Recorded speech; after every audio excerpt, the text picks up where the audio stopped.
Hey guys, HackerSploit here, back again with another video, and in this video we're going to be continuing where we left off, where I'm going to be showing you how to use Metasploit to run an exploit on a service.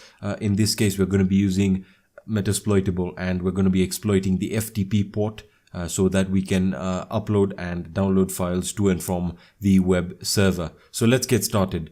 So in the previous video, I showed you guys how to set up or how to use Metasploitable to basically exercise or test your skills in exploiting. So essentially what we did is we scanned the IP address, the local IP address for Metasploitable, and we essentially gave it an nmap scan to find out what services were running, and the ports that we found that were open were obviously going to be all the ports, and that's because Metasploitable is configured to be that way. So the main thing that we're going to be doing now is I'm going to show you how to run an exploit on one of these services, more specifically the FTP service, because a lot of you guys thought that I didn't know how to use Metasploit. I just breezed over it because I wanted to do that in this video. So we're actually going to be using Metasploit in this video, and I'll show you how to use it. So let's get started. So we know that the port that we're targeting is the FTP port, which is port 21. So we know that it's configured correctly. Now the service that it's running, or the service version that it's running, is VSFTPD 2.3.4. So what we did is we Googled this service to find exploits for it. Again, you can use any other website to search for exploits, any search engine. Many people like to search on exploit DB or exploit database because that's where you'd find most of the exploits. So I found the exploit on rapid7.com. Now Rapid7 is the company that develops Metasploit, and they essentially have an exploit for this service, which is VSFTPD, which is the FTP service. For the specific version 2.3.4, which the exploit is a backdoor command execution, which allows commands to be executed a bit like what you would have in a reverse shell. So what we're going to do is we already have the exploit here, the module here. So when talking about Metasploit, which is what we're going to be using, not Metasploitable now, let us just start it up. So to start up Metasploit, you just open up your terminal. Again, I'm running Parrot OS. It really doesn't matter what pen testing OS you're using. So MSF console, all right, MSF console, and just give it a few seconds to start up. It shouldn't take too much time, and we should be good to go. So while that's starting up, let me explain what Metasploit is. All right, Metasploit is a large database of exploits. All right, and it essentially allows you to use these exploits to your advantage and to exploit systems. Now, whatever systems you try and exploit, that's up to you. But the cool thing about Metasploit is it allows you to create your own exploits, which is awesome. So if you're an advanced user and you actually you are working with websites or services most of the time, and you find vulnerabilities, you can create an exploit for the purpose of security and patching. So that's up to you. So as you can see here, it's going to take a while. It's going to start the Metasploit framework console, and we should begin. There we are. So as you can see, Metasploit is pretty simple to navigate. You have your information. So it's telling you to check out Metasploit Pro, which is a very good option if you're going to use this tool a lot. In terms of the other information, we have 1662 exploits, which is pretty awesome. And yeah, let's get started. Now, pretty much there are a bunch of commands that you have to be familiar with Metasploit, and one of them is obviously the help command. So if we type in help, it's going to give us information or help, really. So this is essentially the user's manual. Now I'm just going to tell you the most important commands that will really help you right now. So the most important commands right now are the obviously the MSF console command, which will start Metasploit for you.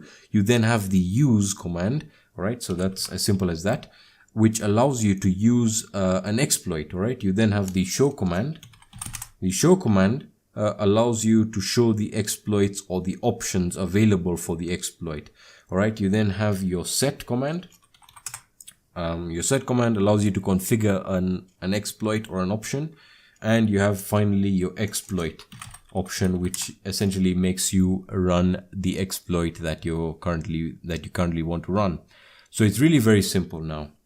What we need to do is we need the name of the exploit. In this case, the module name is right here, and it'll just give it to you in the form that you need it. So just copy this, because this is the name of the module or the exploit for this matter. And in Metasploit, what you want to do is just type in use, because that's the exploit that we want to use, and just paste in the name. All right.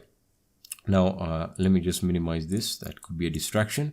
All right. So once you have hit that, just hit enter. And as you can see, it's going to automatically detect that, you know that this exploit is correct and it is a valid exploit. Now, what you can do is you can show the options.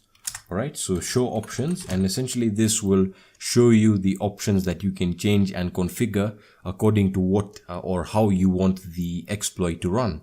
Now, in the previous video, I touched upon this very lightly, and you guys thought that I changed the things incorrectly. And the reason being is I did it really quickly, and my job was not to actually show you the exploit.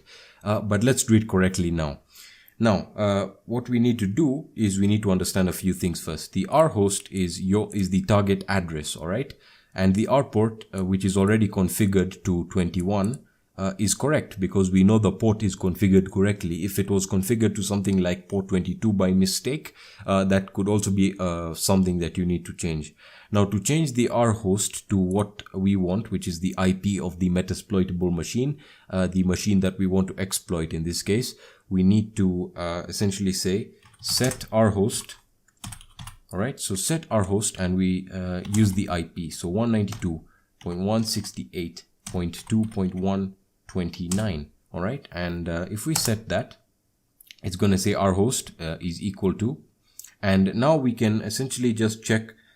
We can say show options to make sure that everything is configured correctly before we run our exploit. And as you can see, the R host is set to the IP address, and our port is configured correctly, because as I said, the port that we're trying to target here is going to be port 21, and the IP address is right there, 192.168.2.129. And again, you can ping yours to test it if it's still running. And yeah.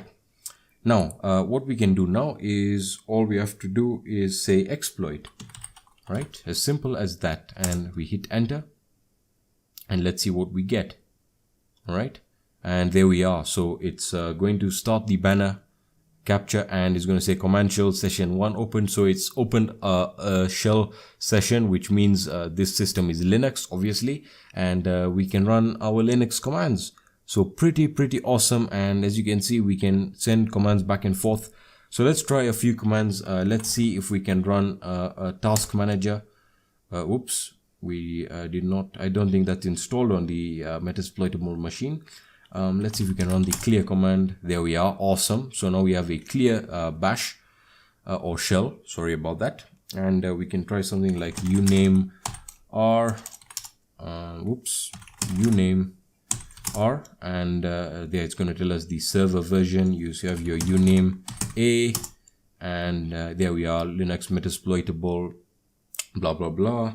We can also list out the files available, and whoa, there's a lot of files in there. And I guess you guys can see the power of this. If you have a server that has this vulnerability, depending on the service that it's running, you get the idea. It's very powerful, and you can run a plethora of commands, you know. So it's pretty awesome. That's going to be it for this video, guys. A little bit of a short video, but this is a very important introduction to Metasploit. It's what's not important is the fact that we're using a simple exploit. It's very important that I'm showing you guys how to use it and how to get comfortable with it. So I hope you guys found value in that video. If you did, please leave a like down below. If you have any questions or suggestions, let me know in the comment section down below, or you can hit me up on my social networks. The links will also be in the description. If you have any personal questions, hit me up on Kick. For the latest hacking news and resources, check out my website. Link will be in the description. And have a fantastic day. Peace.